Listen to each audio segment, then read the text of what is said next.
सभी daily Vaser साथियों को नमस्कार। और साथियों, आज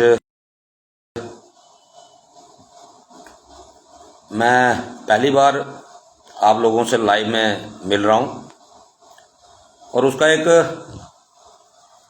बहुत ज़रूरी बातचीत जो है वो करना मैं चाहता था।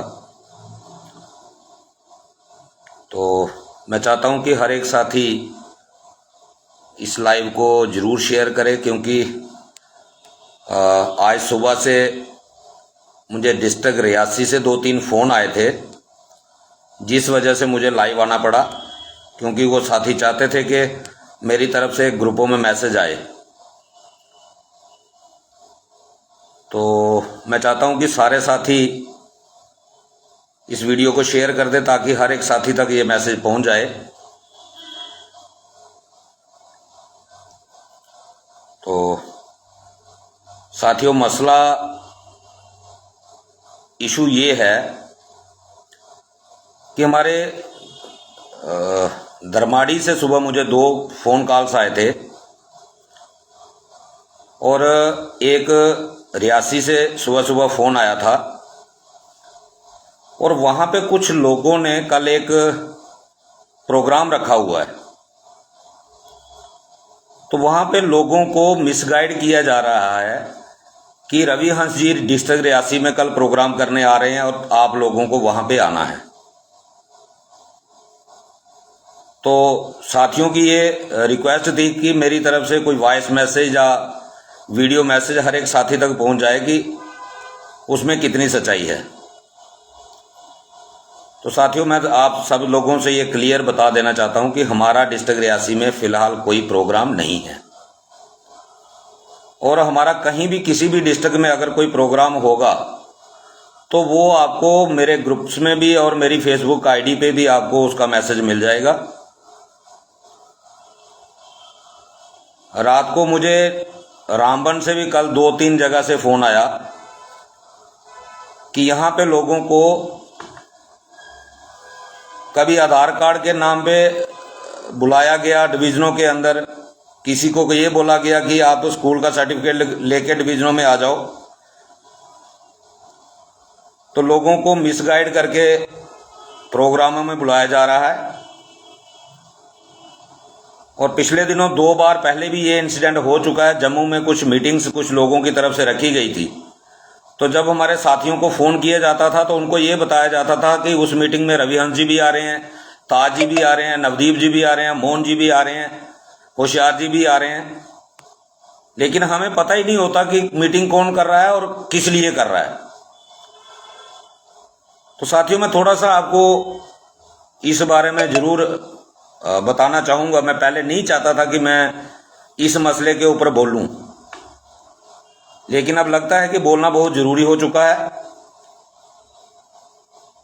आप सभी साथियों को मालूम है कि पिछले लगातार 22 जून 2022 से पीएचई एम्प्लॉय यूनाइटेड फ्रंट जो है लगातार धरने पे है, और उससे पहले भी लगातार 2019 के बाद लगातार हम लोग संघर्ष में रहे।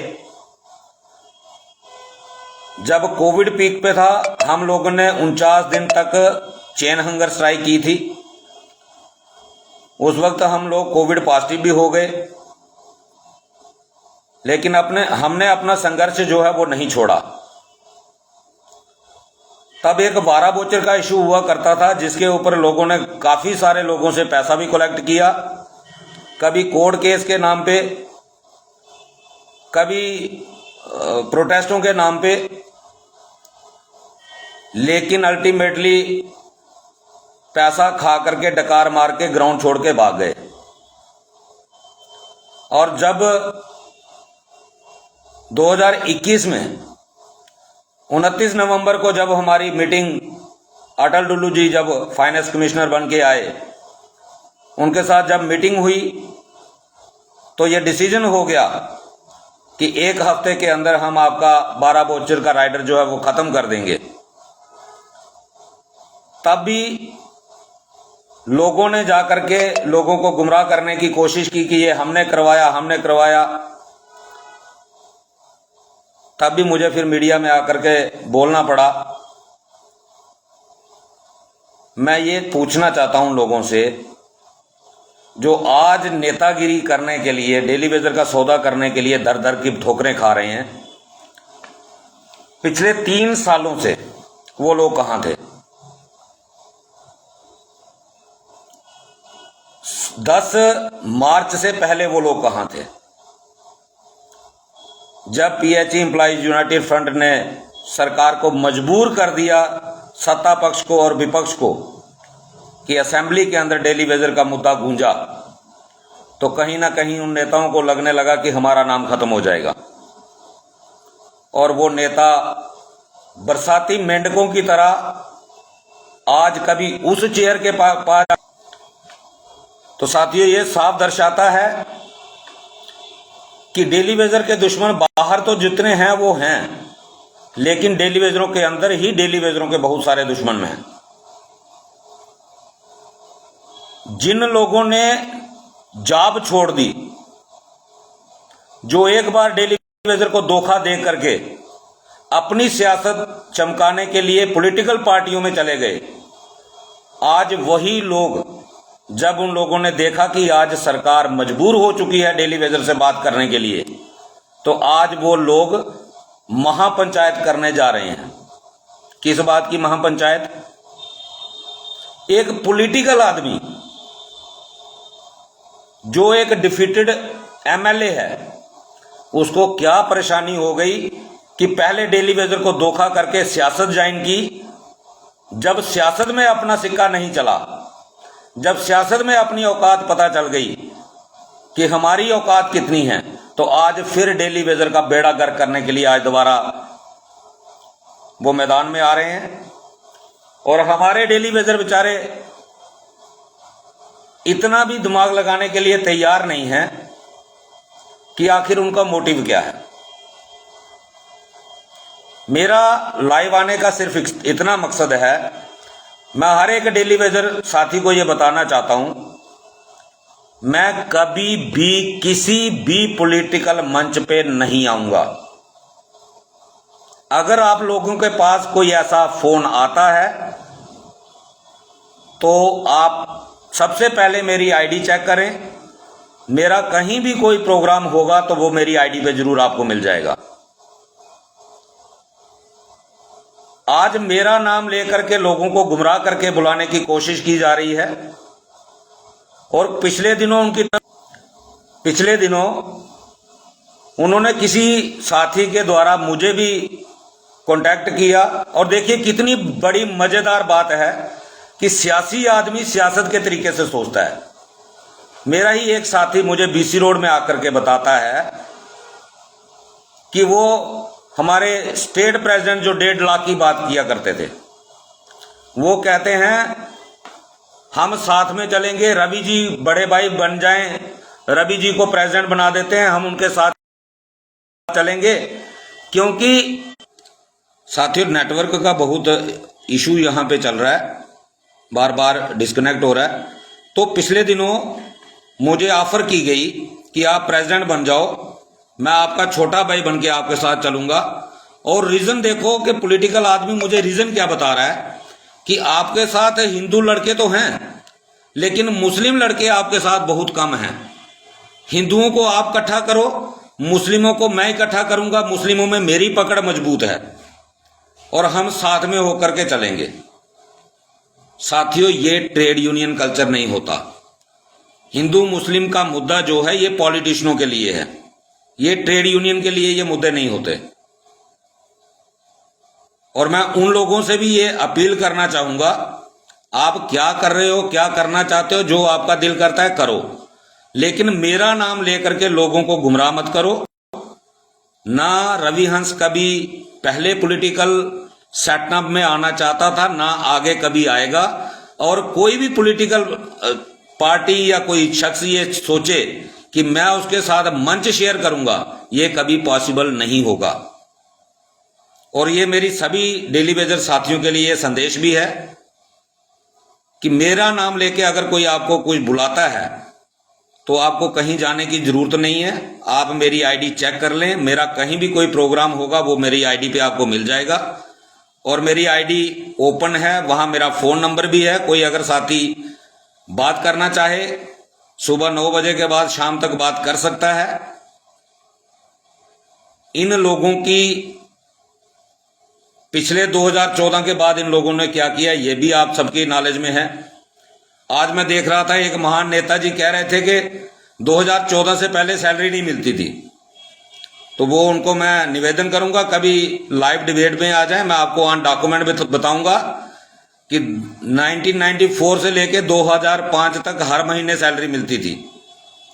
ये थोड़ा सा 2005 से लेके बीच में जब नए लोगों की भर्ती हुई, सरकार ने बजट नहीं बढ़ाया, और उसके बाद जो आपने किया, जो तमाशा आप लोगों ने किया, ये आज अगर डेली वेजर को पाप की घंटी कहा जाता है तो उसके जिम्मेदार आप लोग हो।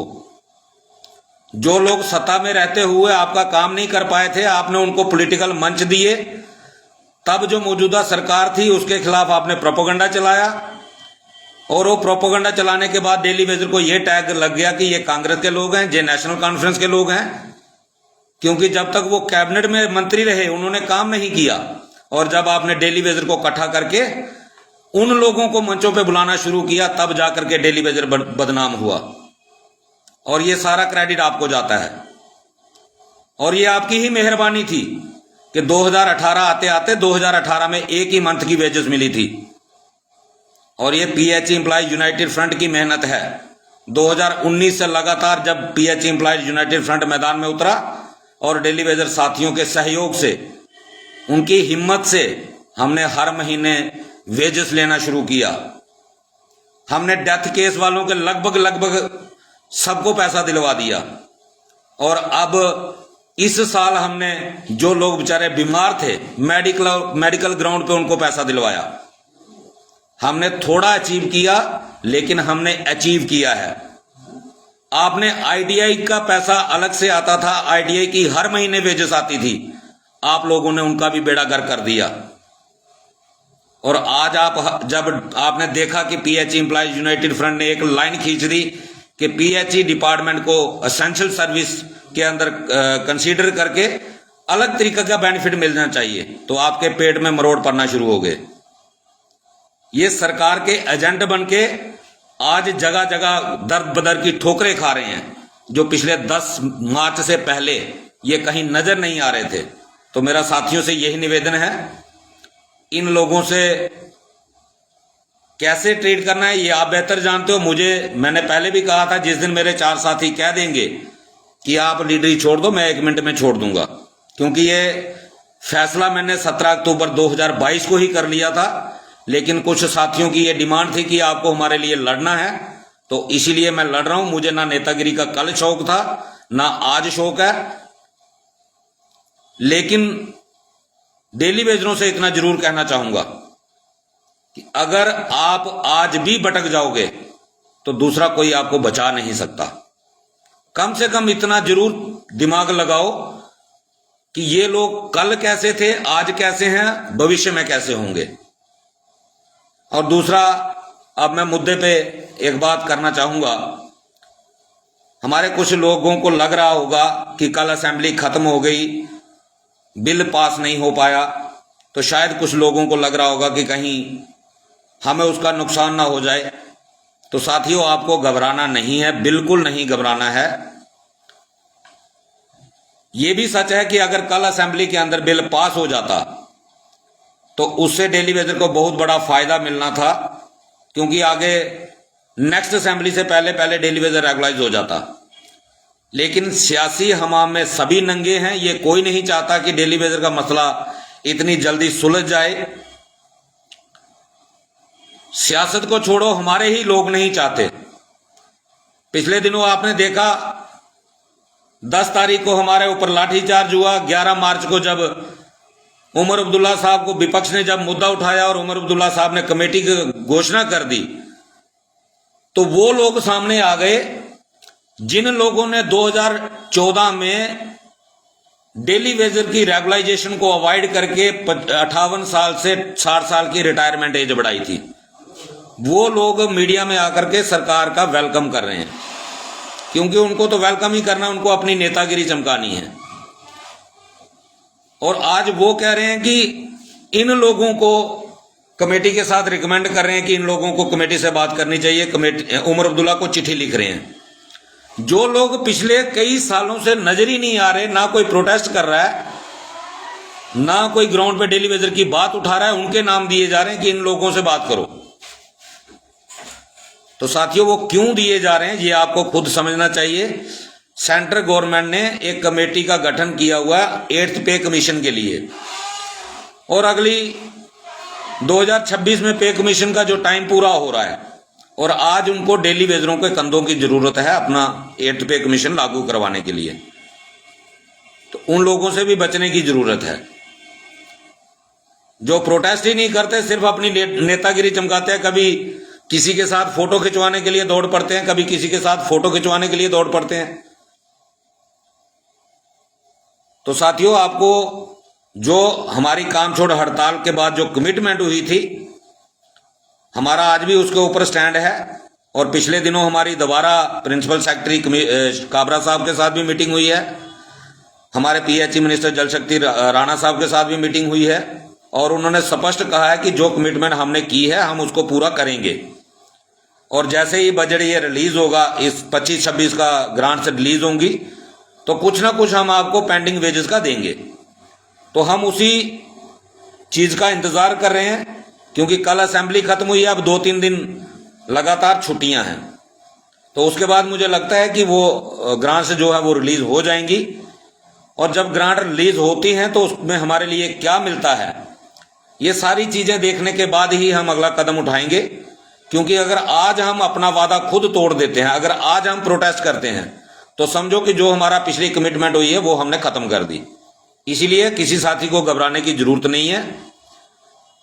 हमारी कमेटी के साथ भी मीटिंग भी होगी, डिस्कस भी होगी, और हमारा पूरा फोकस रहेगा कि जो हमने एसेंशियल सर्विस का मुद्दा उठाया है, और हम सबको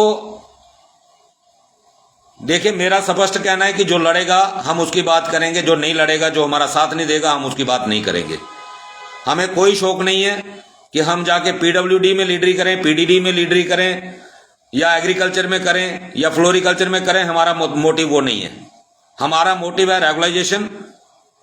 हमारा लड़ने के लिए अगर पीएचई का डेली वेजर लड़ता है, डंडे अगर पीएचई का डेली वेजर खाता है, तो बात सिर्फ पीएचई डेली वेजर की होगी। अगर बाकी लोगों को लड़ना है तो उनके लिए भी मंच खुला है। जहां हमारे साथ की जरूरत होगी हम उनके साथ खड़े होने के लिए तैयार हैं, लेकिन लड़ना उनको पड़ेगा। अगर कोई ये सोचे कि हम घर से बाहर नहीं निकलेंगे, तो पीएचई एम्प्लॉय यूनाइटेड फ्रंट उनकी बात करेगा? बिल्कुल नहीं करेगा। हम उसी की बात करेंगे जो ग्राउंड पे आएगा, उसी का साथ देंगे जो ग्राउंड पे खुद लड़ेगा। हमारा स्पष्ट ये साफ है, हमें नेतागिरी नहीं करनी। नेतागिरी करने के लिए और बहुत सारे लोग हैं, वो करते रहे, हमें कोई दिक्कत नहीं है। मैंने पहले भी कहा कि मेरा नाम लेके लोगों को गुमराह करने की जरूरत नहीं है। अगर आपके अंदर इतनी कैपेबिलिटी है तो क्यों लोगों को झूठ बोल के फोन करते हो कि रवि हंस वहां पे आ रहा है, रवि हंस वहां पे आ रहा है, तो आप आ जाओ वहां पे, अपने नाम पे बुलाओ ना लोगों को। तो साथियों, इसलिए मेरा लाइव आने का मकसद यही था कि मेरा कोई प्रोग्राम डिस्ट्रिक्ट रियासी में नहीं है, और जब हमारा कोई कहीं भी कोई प्रोग्राम होगा तो वो आपको मेरी फेसबुक आईडी पे मिल जाएगा। तो बाकी साथी, जिस तरीके से आपने यूनाइटेड फ्रंट का साथ दिया है, और एक बात मैं यकीन के साथ कह सकता हूं कि हम जिस मकसद के लिए निकले हैं उस मकसद में जरूर कामयाब होंगे। ऐसा कुछ नहीं है, हमने एक चीज पढ़ी है या सुना भी है बुजुर्गों से कि आपके एफर्ट्स ईमानदार होने चाहिए, आपका कर्म सही होना चाहिए, फल देना ऊपर वाले के हाथ में है। और हमें इतना गारंटी है कि हमने आज तक जितना भी हमने किया, हमने ईमानदारी से किया है, और ईमानदारी से किया हुआ काम कभी व्यर्थ नहीं जाता। ईमानदारी से की हुई मेहनत कभी व्यर्थ नहीं जाती। हम इसी बात को लेकर के कॉन्फिडेंट हैं। तो कुछ ना कुछ साथियों को रिलीफ जरूर मिलेगा, और अगर कहीं सरकार ने धोखा करने की कोशिश की तो हम आज भी प्रोटेस्ट पे हैं। उसको कब तेज करना है, कितना तेज करना है, वो हमारे हाथ में है। आप सभी साथियों का जुड़ने के लिए बहुत बहुत धन्यवाद, और मैं चाहूंगा कि इस वीडियो को हर एक ग्रुप में जरूर शेयर करें ताकि हर साथी तक मेरा ये मैसेज जरूर पहुंच जाए। जय हिंद, जय भारत।